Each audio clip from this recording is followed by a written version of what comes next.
आता राज्यातल्या शाळांमध्ये सुद्धा सीबीएसई पॅटर्न लागू करण्यात येणार आहे। गेल्या काही वर्षांपासून पालकांचा आपल्या मुलांना सीबीएसई बोर्डाच्या शाळेत टाकण्याचा कल वाढलेला आहे। त्यामुळे राज्य शिक्षण मंडळाच्या शाळांमधील प्रवेशांचं प्रमाण कमी होऊ लागलंय।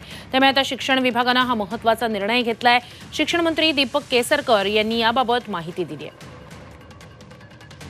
पुढच्या वर्षीपासून राज्यातील शाळांमध्ये सुद्धा आता सीबीएसई पॅटर्न असणार आहे। म्हणजे थोडक्यात राज्य शिक्षण मंडळाचा जो पॅटर्न होता, जी शिक्षण पद्धती होती, त्या शाळांमध्ये शिक्षणासाठी प्रवेश घेण्याचं प्रमाण कमी झालेलं होतं। सीबीएसई पॅटर्नला मागणी वाढलेली होती आणि त्यामुळेच शिक्षण मंत्री दीपक केसरकर यांनी सरकारने घेतलेल्या एका महत्त्वपूर्ण निर्णयाबाबतची माहिती दिली आहे। पुढच्या वर्षीपासून सीबीएसईचा अभ्यासक्रम आता राज्यातल्या शाळांमध्ये शिकवला जाणार आहे।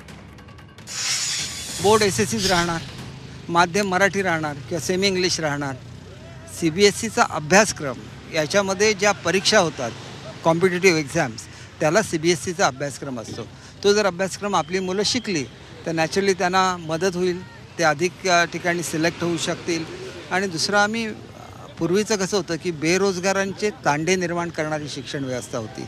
आम्ही केवळ सीबीएसईचा अभ्यासक्रम स्वीकारत नाही, तर सीबीएसईच्या पुढे जाऊन आम्ही व्यावसायिक अभ्यासक्रम कंपल्सरी करतोय। नेमका या निर्णयामागचा विचार काय आहे, कशा प्रकारे त्याची अंमलबजावणी असणार आहे, जाणून घेऊया।